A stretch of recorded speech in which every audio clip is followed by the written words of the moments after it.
This video is going to attempt to discuss what the problems are with Destiny 2 in 2023 and drilling into each detail on why I think that is from my perspective as a PvE player. The perspective from a PvP player will be different, although there might be a similar outcome in terms of them being not satisfied with the game, so to speak. And me as a PvE player, personally, I'm not satisfied with the quality of the game that we're getting of late.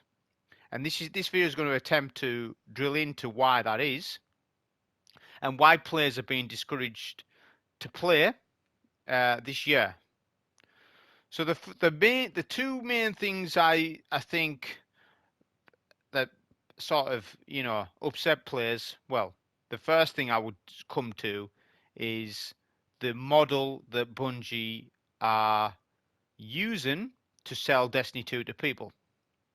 So it's a unique game because it's a free-to-play game, but it's also a AAA game that you pay for. So you can the entry is free-to-play up until a point, right? Then, if you want the new stuff, you've obviously got to buy that season pass. Well, you don't have to buy the full season pass. You can buy it individually, but we've discovered recently that they've upped the silver for each individual season cost, and that's not an option to buy that, and it's upsetting people. And I can see that that's silly. A disclaimer is I haven't been keeping an eye on Destiny news too much, so if there's something I said that's wrong, then you'll just correct me on it. Because like I say, I haven't actually been playing the game. I've been playing other games or not at all, barely gaming. So if there's something as I've missed, then you just mention, oh, they're actually doing this, they're actually doing that. So just that's my disclaimer. So the reason why this game is, it's a free-to-play model. You get a season pass, right? But the thing is, it's also you're paying the yearly. I mean, if you're granted like me, you're buying the full year expansion, automatic. I do that always because I get a lot of playtime out of D2. Um, I've recently been playing a game, Warframe, which recently got a massive expansion update called the Deviri Paradox, and I've been playing Warframe for the last 2 weeks. Now that has a season pass, but Warframe is a free-to-play model game. So there is a premium currency in that game where you purchase for real life money, right? But you don't actually have to spend a dime on the game to progress in it. In Destiny, if you want to be at that pinnacle and you be experiencing the new content as it comes out, you need to start spending money. So there's not much point to be doing free to play really anyway. All right, it's just to get a taste of the game, but ultimately they want you to buy it. But this is what I don't like. It's greedy because they're double dipping into two different formulas of selling a game to you. They're selling you it on a free to play model, which is going to incentivize you to buy some cosmetics from the store because it's obviously very incentivized. All the new weapon ornaments are always for sale. I mean, I don't know what this week is, but the store is highly advertised, this, that, and the other. But you're also paying your yearly expansion rate that you would pay. The new Lightfall expansion plus 4 seasons of content. And those 4 seasons of content that you get aren't up to par. Some of them aren't. See, we've had this now for the last 2-3 years where one season's weak that launches with the major expansion, then the next season's strong because they know they know it has to be strong to get players back in. Then the next season's weak, and then the season before the new expansion that comes out is strong. So we've got like this thing going on where the quality of seasons isn't always up to par. Obviously, new season's coming out next week, which people are looking forward to. I'm not looking forward to it because I haven't even looked at stuff on it too much. I'm reserved. My whole opinion on the game now, I'm not like gonna be super excited for stuff anymore because of the oversaturation with the game, which I'll come into some of the points. And as I say, it's a PV perspective on it. So the first point I would say, well, the second point will be Guardian ranks. Guardian ranks to me is a extension of triumphs and seals It's the same. It's not a seal, but it's the same thing, right? You're doing these triumphs to showcase your mastery of the game to other people in the tower, or when you're doing LFG activities. Must need rank 11 to do such and such. The problem with this is it does not show a true player's potential by their Guardian rank. Again, I've been playing Warframe. Warframe has this thing called Mastery Ranks and has had it since 2013. That predates D1. And the Mastery Rank system in Warframe is far superior to Destiny 2's Guardian rank system. Because the whole gameplay loop of Warframe is you getting your mastery ranks, right? And you just leveling weapons up. You've got to play with every game, not every weapon, but most weapons to get lots of mastery rank points accrued. And you have different builds, different classes. There's so many different builds in Warframe. It's overwhelming. Destiny's got barely any. What? Well, we got 5, and then we've got a couple of exotics to put on with that, and then start, building out. And then we've got our build screen, right, where you do all this stuff. But they've stripped out a lot of build mods anyways from what we had before Lightfall. We had war mine cells, we had the wells, we've had loosened blade charged with light builds, protective light, all this sort of stuff in the past. Now it's just orb generation build. How many orbs can you make? Build around that. This is not good. The system has regressed. All right. So the build thing is also a thing that puts me off as a PVE player because now I've got to wait for Bungie to get builds good again. I'm on about mods. I'm not on about builds per se, like the subclass, because like Strand's really good. That's one thing they've done good. So yeah, builds have went backwards because the access to mods is all different, and it's been simplified to make it to be easier to understand, and it is for somebody coming to the system, but to veteran players, all it does is it confuses a veteran player because they've been used to the old system. They've come to this one and say, what exactly is this really? I obviously understand the new system and most of the mods, and I have a good grasp of understanding of it because I've been soloing stuff in Lightfall. So obviously I do, but I know that it's a worse system to what we had before Lightfall, without a doubt, and I can tell you that with experience. So the next thing that I feel as though the people are getting that has been a pain point is leveling. Now next season they're going to remove the way we're not going to be leveling. You won't need to level. You'll be 1810 pinnacle. You'll need to get that 1810 pinnacle, and that's it. Obviously, I do have it on the Titan. It's just what pieces I've got selected. Now this presents a problem because this is what it is. Leveling wasn't the problem. It was how we do the leveling was the problem. So you have soft cap, hard cap, and pinnacle cap. Soft cap was blues, and then hard cap was powerfuls up until that point, and then the last 10 levels was pinnacle cap. Right. Well, the problem with the pinnacle thing was that there was a limited amount of pinnacles in previous seasons. Not this season, though. There's more than there has been to remedy the situation. The problem with that is that you can't pick the reward from what you get from the pinnacle engram. So if you are chasing boots for 2 days and not getting a leg of boots to not level you up, it halts your progress, right?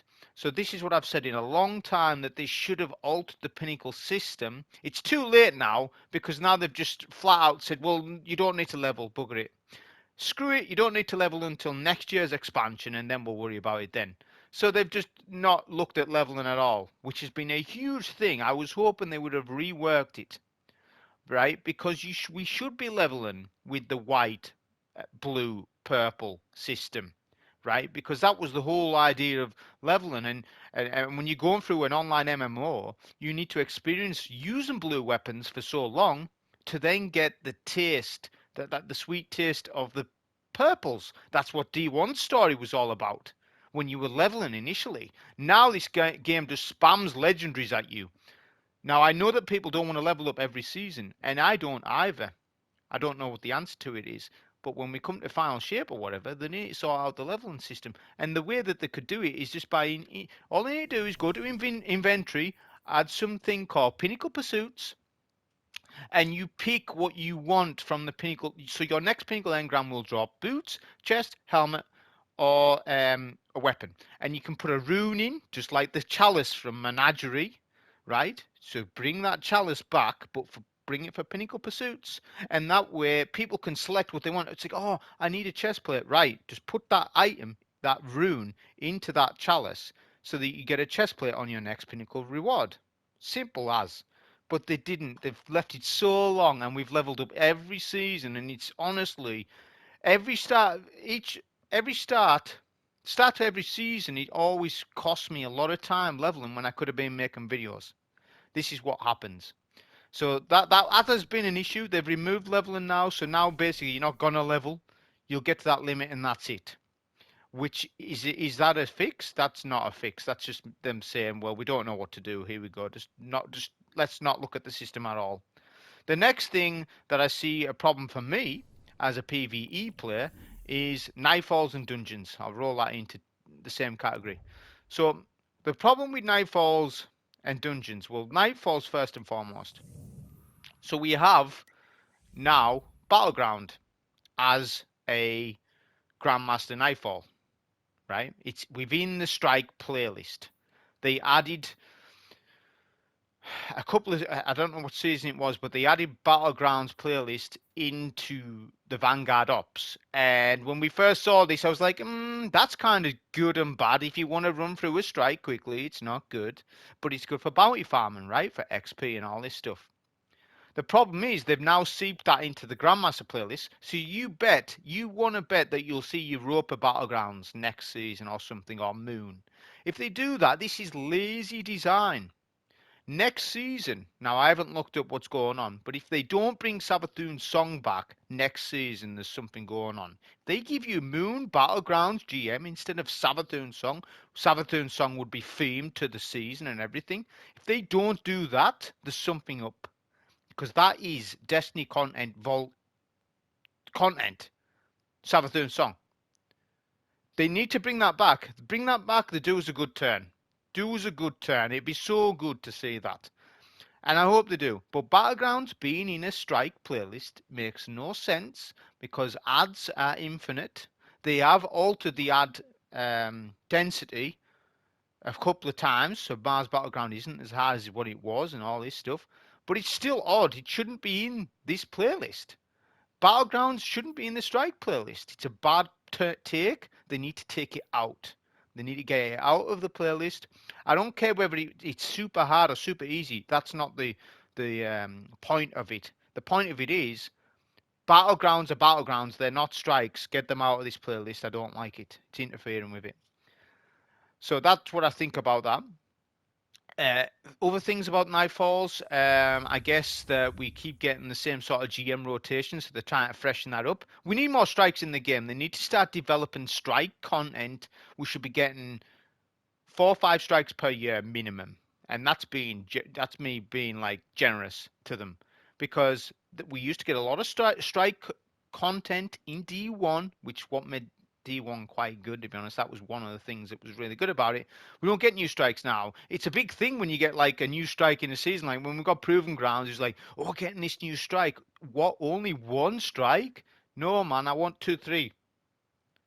I want two strikes a season. You know, like invest into your core playlists. This is a core playlist that keeps people playing. There's a lot of players that love Grandmaster Nightfalls. The better strikes are, the better the Grandmaster Nightfalls are. If they have to bring back all the strikes, do it. But also have a look at investing money into like making new strikes. And people are going to say they haven't got the resources to do it. They have got the resources to do it. Of course, they've got it. Don't be too easy on them about that. So dungeons, the problem with dungeons, there's going to be a new dungeon next season. The problem with it is that dungeons fit this certain formula. So the first dungeon, if we go all the way back to 2018, was Shattered Throne. So Shattered Throne was an outlier because it wasn't announced and it just come as a shock surprise. It follows the formula that there's two bosses and you go through the. It's meant to be longer than what a strike is. Strike's meant to be 20 minutes. Dungeons are meant to be, whatever, 40 minutes or whatever. Less than that, depending if you speedrun it, but that's not the point. That's the length of them. They're meant to be longer than what a strike is. And they're meant to be for 1 to 2, 3 players, right? But they're designed for the solo player first. They've said this. It's meant to be for the solo player. Dreaming City was hard. It was balanced, difficult when it first came out, because it was brand new as well. It was a success, and they ran with that. And then every time they got a new dungeon, we've got a new dungeon, and everybody hyped about it. But then the dungeon quality started to go downhill, I believe, once we got to Grasp of Avarice. Grasp of Avarice was the beginning of the dungeon formula going downhill. The last good dungeon that they made was Prophecy, just because of the theme of it, the flow of it, um, difficult without it being GM ads because they're just standard enemies, but still difficult because of the balance of the rooms at the final boss, the first boss. Really well balanced and such a good fun dungeon. To date, still the best dungeon going easily. But when we got to Grasp of Avarice, it went downhill because I think it was a bit of fatigue with how mechanics are. So you get a boss, he's shielded. You can't do any damage to this boss. Well, what are we going to do? Well, we've got to do some mechanic to take down that shield to then do DPS. But this was the start of small DPS windows, right? We're looking at 30 seconds and less. 30 seconds is fine. Anything less, you're starting to get too low because then you're then you're like pigeonholing loadouts too much. And the next dungeon after this was to do it even worse, right? I would say Grasp still well designed for the most part, but this was the beginning of the downfall for me for dungeons. They were starting to get too samey, very similar. There was a bit of fatigue going on with it. Then we got the where's the new dungeon located? Oh, then we got Duality after that. Sorry, Duality was actually Duality is a good dungeon. I think Duality is a good dungeon. They actually come back a little bit, and that's what made that season of the Haunted, I think, or whatever. That's what made it so good. Duality. Problem is with it, it's been a buggy mess over its lifespan. Hasn't been optimized enough. Um, too much. There was too much things that went on. How you could die and stuff and get shoved into a wall. That's kind of changed. You don't die off a one shot, but it leaves your HP one shot, which means an ad can follow up with a little shot and kill you anyway. So Duality loses points there. It was a really good dungeon, and it was better than Grasp for me. And I was like, okay, we're back to it. But I will say the mechanics still follow the same sort of rhythm, although I will say they put a bit of finesse on it. With Galran, you got to kill his nightmares and then go out this door, and there's a bit more movement with stuff. I'm like, this is good. And then Kittle, you got to shoot the bells. It's good. It's good, but they still follow the same route of boss is shielded. You need to do this lock and key mechanic. Then you finally come to the newest dungeon, right? Which is Spire. Now, Spire is, to me, a really bad dungeon overall. The reason for this is it's bad flow. It's too samey on the one mechanic. Shoot fuses. Got to do it. Got to do your fuses. And that's all it is, man. The only good redeeming quality about Spider the Watcher is the final boss because he's arriving and it's really good movement, how to avoid the boss and all this sort of stuff. And doing DPS to the Riven's really good. But the problem is the damage windows for both bosses in Spire are far too short. You've got people doing DPS windows 2.2 million on the Harpy boss, and they've done like a fifth HP. I'm like, what is this? And they've done exceptional DPS as well, like sniping, aim swapping, and all this stuff. Still doing no damage. The damage window on that boss is horrific. It should have been a longer DPS window.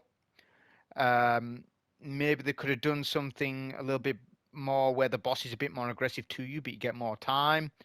The DPS window should start after the eyes are shot, not while you're shooting eyes, because that's the trouble between console versus PC, which I'll come on to later.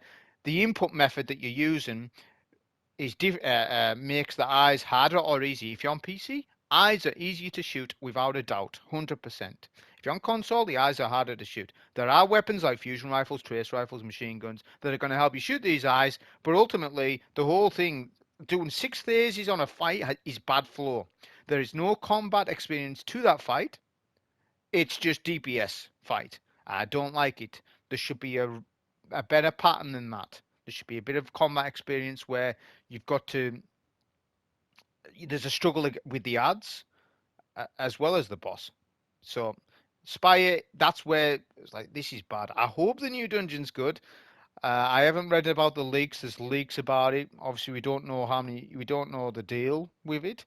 But my opinion, they need to change this lock and key formula of taking down a shield. Maybe make it so that the boss is already damageable, but it's a chase, and the boss is chasing you while you're DPSing, whilst also dealing with champions and maybe some new enemy, whatever the enemy types there's in that dungeon, and make it so that there's things that you can do. Maybe lock the door, maybe lock these doors so the boss is trapped in this area, and make it like a circular sort of map, like on the Spire Percy's boss. But it works with these mechanical doors, and you're going to hit these switches while doing DPS. There's all sorts of these little ideas you could do, right? It's just we've got to break away from this shield thing, which leads me back to strikes.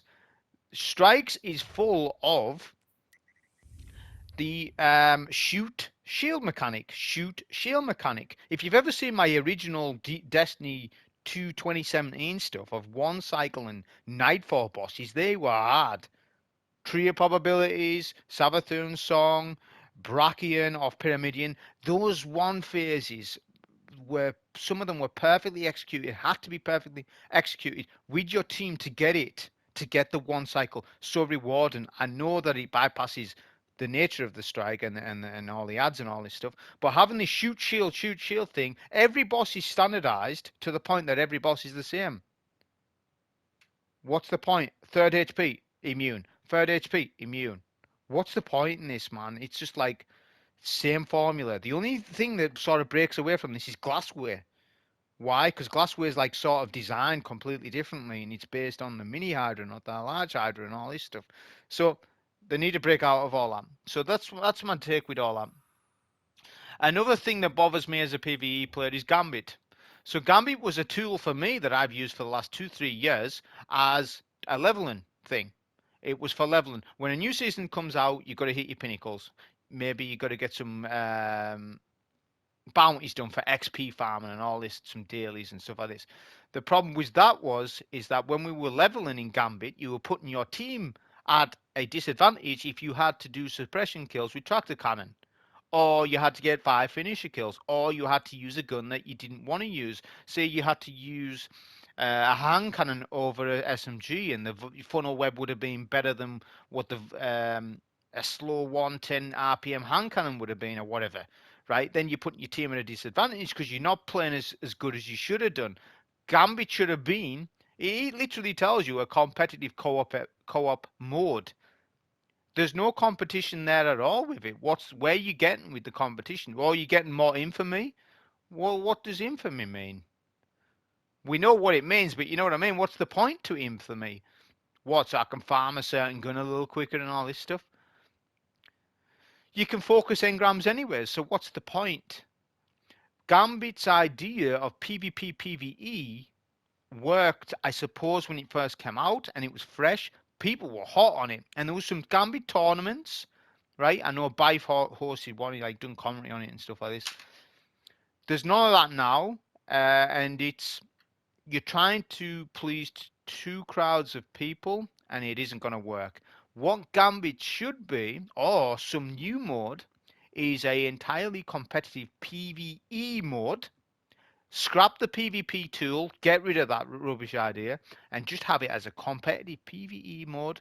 Maybe have it that there's more bosses and it's more of a speedrun type thing, or You're competing for points or time or a mixture of two to get a ranking or a rating, and it's two teams competing against each other.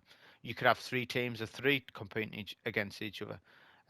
You know, you could you could do it like this and have like three separate arenas. Pick a planet, and then the Gambit this week's on Earth, the Gambit this week's on Moon or whatever, and have new maps. There's been a lack of maps on Gambit, so Gambit is a lost cause. And now that we don't have to level, I ain't gonna be playing this mode next season unless there's some new souped up weapon that I need to go in there and get. Gambit's now a long lost cause for me as a PVE player. I don't like it. The game is also not balanced around Gambit anymore. I believe when Forsaken came out, Gambit was actually decently well balanced. I remember having some matches that were really close and stuff, especially those early days of Gambit. Now it's whatever. The prime of Gambit was Gambit Prime, literally. Gambit Prime was really good. Apart from some of the mods being out of hand, it was good, and getting the armor and the pacing of it all. So that's my take on Gambit. So the next thing I would say is planets. So what's another problem, right, with Destiny is the planets. The problem is there's never a reason to go to these planets unless you need to go to for a quest. A certain quest takes you there, or lost sectors. So I suppose we can wind those two in together. I don't know what the lost sector is today, and I cannot be bothered looking it up. But we essentially have exotics tied to lost sector solos. Now, there's been people say that this is good and bad, and people say this is a good starter for solo and all this. Maybe to a degree it is, because there's some champs in there to learn the AI of champs. Yeah, but it isn't gonna learn you not. It isn't gonna learn you anything about soloing. Like at the top end of soloing, I'm not about the top 5 and 10%. You're learning more if you go and watch YouTube or Twitch. But more YouTube because it's easier replayability, right? You go and pick a player and you go and watch them. You watch them fanatically and watch them over and over, especially if they're playing a class that you're playing. Say it might be Voidwalker. Go and watch them and learn those Voidwalker tips. Next thing you know, after 2 or 3 months, you start soloing stuff you never believed that you would have done. So lost sectors are not a starter for soloing. They're not gonna be like make you an exceptional player. You're in there anyways just to farm a new to farm an existing role of an exotic that you already have. Do you want to add the answer? Do you want to add the answer? You could re-roll your exotics. Glass needles.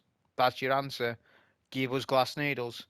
Hey, if you want to tie glass needles to lost sectors, give us glass needles for lost sectors. So say you get a stack of 10, 5, whatever it is, then you can re-roll an exotic to your stat distribution. But it's going to be armor focusing, isn't it? Next season. So I don't know the deal with armor focusing. So as like I said, I haven't looked into that too much. But that's the thing with lost sectors. They're rubbish to play.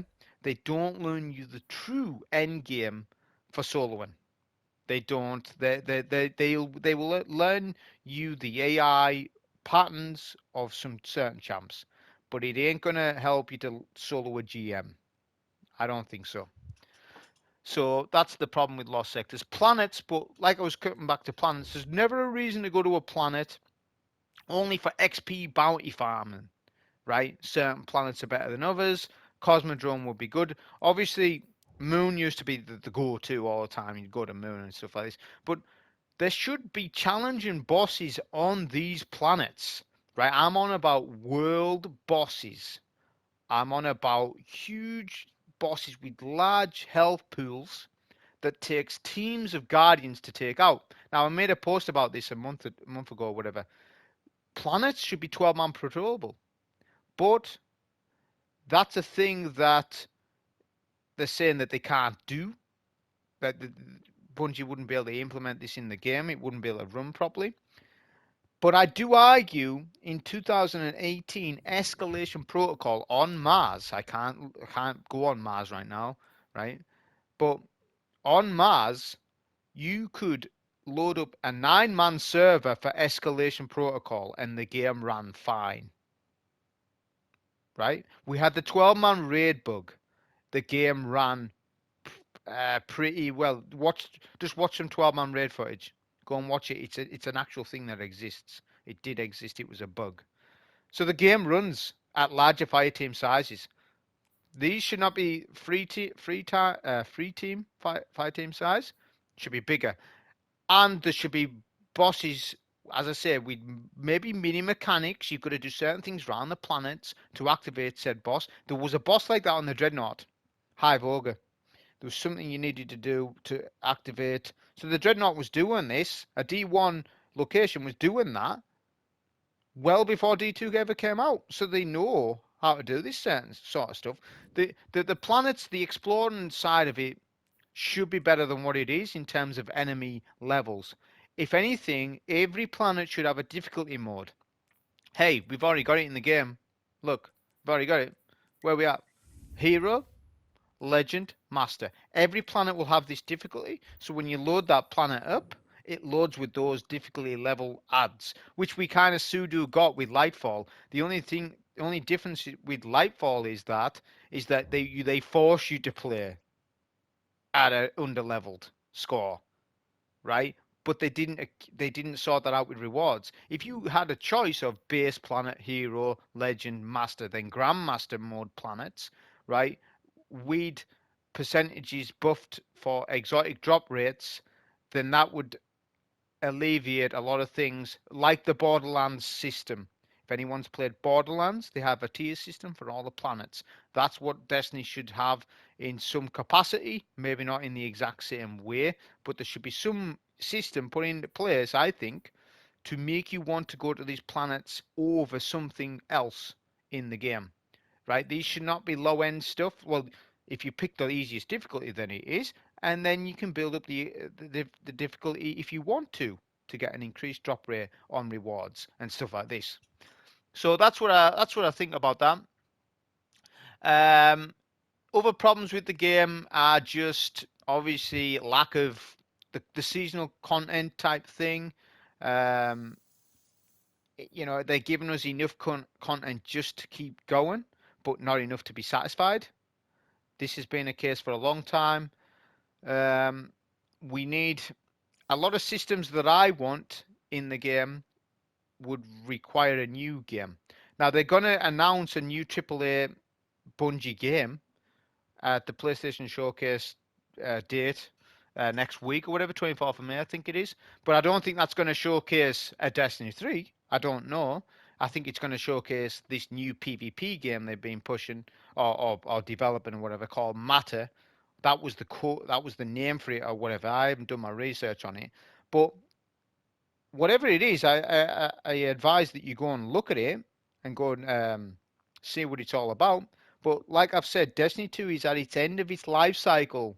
All right, after the final shape, you ain't gonna get a good quality game after that. I don't think so. I think the life cycle of this game will be coming on the steep end. And I think for people who want to experience new, um, like a new experience, um, you need to get a new. You need to think about looking at another game for shooter looter online MMO, right? Which there's gonna be a lot of those coming out. Hopefully, a Destiny 3 does come because after Final Shape, obviously it's gonna be a new saga or whatever. That new saga should coexist in a new game. Start afresh. Listen, they've had the 10 years. I mean, do you really want to play a Destiny 2 for 20 years? Like, I don't want to do that. I'm out. I'm on to something else. You've had your time in the sun, let it be and say that was good, but then move on to something else. That's what I think it should be. Obviously, these next few seasons, we'll see what they're like, and what have you. But that's my main issues with the game. There's a whole host more. I haven't discussed raids and the day one raid experience and all that stuff too much because that only comes about here and there. The last thing I want to talk about is the console versus PC debate on whether it being easier or harder. I'm probably the most qualified person to talk about this because I have played D1's life cycle entirely on console. Obviously, we all did. And then when D2 came out, It launched on PC a month or two after launch. I stayed on console and stayed with it and stayed with it. A lot of controller players, they moved to PC after probably a year of D2 being out. A lot of them started to migrate, and I was offered by a lot of clans and a lot of high skill players, come to PC. You've got to experience the game on PC. And they kept saying that, and they kept saying that. And the reason why I didn't move to PC is because I was making content creation, and I had a unique selling point, and that was I'm on console. No one's doing this. No one's doing this certain category of what I was doing at the time on console. So I was like, I'll keep that, right? So I'm going to try and progress my skills more and more on controller. See what the limit is on controller for me. That's why I always stayed on the console, right? And it's a case of if you look at the last 5, 6 raids of all the world's first, of all the top 10 placements, mostly it's PC, and you're not going to find many controller players in that category because PC players want to play together because when they're wanting to get the world's first and stuff, they want not one little thing to hold them back. Because on controller, there is a limit to one's potential on that, and when he gets that limit, you need to move to PC, which I'm not gonna because I just don't want to. But that's the thing about this competition. See, these high level players, their mindset is very objective, whereas your mindset, who's watching this, is more casual than those. Even if you're somebody who's Gilded the Conqueror every time and you've done all the raids pretty much straight, you've done everything in the game, you're still casual to these players who I'm talking about, and as am I. These players are objectively looking at the game constantly on what the best things are. They don't let their opinion upset their will to win, right? So just because they favor this certain heavy weapon over Hothead doesn't mean that they're going to use the weapon that they actually like using. They're just going to use Hothead. They're just going to use Starfire Protocol, Well of Radiance, because it's objectively better than their unique, off the wall build that no one really uses. They find it fun. They're not going to do it because objectively they're there to win a competition, to be focused on a goal. You are just focused on having fun in the game. You're a different player to that player, right? And those players, ultimately, console players are more casual based to PC. Think about it. A guy who wants to pay 500 quid for a PS5 is definitely more casual than a guy who wants to buy a 2 grand PC. Ultimately, they've already set their expectations already. They want the most out of their system. They want to be playing hardcore. They want to be on the G Fuel. They want to be doing all this stuff. A guy on the PS5, he's probably just come back after work, just wants to play 2, 3 hours, get ahead on his game a little bit, feel like he's progressed, and then go off the next day, and then maybe play on the weekend for a few more hours than that. And that's all it really is that it boils down to. So the thing it is, this game is harder on console without a doubt, because you've got the recoil, you've got less movement, you've got your turn radius is hindered compared to on PC. You can turn faster and you're more accurate. A great player on keyboard and mouse will always be a great player on console. Always, if they're equal in skill, anyways, if they have the same knowledge. However, a great console player can beat out a lazy PC player or a subpar one, because I've seen it time again. There's some PC players out there that don't know the game, right? Because some people are newer to the game and stuff. So it does come down to knowledge, but at those top echelons of percentile of players, top 5% and below, once you start playing PC, those little gains you get on PC make the difference to high end content, your day one raids and stuff like this. Your weapons have more range. SMGs have more range. Osteo Striga has more range on PC than it does on console. I specifically tested this. Saw someone else hitting ranges from the range that I can't, and you say, "Oh, I can't replicate what he just did." Why? I'm hindered by something. Oh, it's my platform. That's what it is, and that's why you're not seeing anybody on console do anything really now, and it's literally dead. Um, Content creation is dead for console. There's literally anyone doing anything. It's just clickbait videos, tower videos. It's just subscribe to my channel and you get memes. So everybody's IQ is just going down and not going up. You are what you watch. Whatever you're watching, you're gonna probably be like who you're watching. So, if you're watching SpongeBob SquarePants memes and stuff, that's what you are. If you're watching high level solo player, it's because you're probably you wanting to replicate them, do maybe better than them, and take tips off them. So that's the problems I see with the game and stuff like this. I hope you enjoy. Thank you.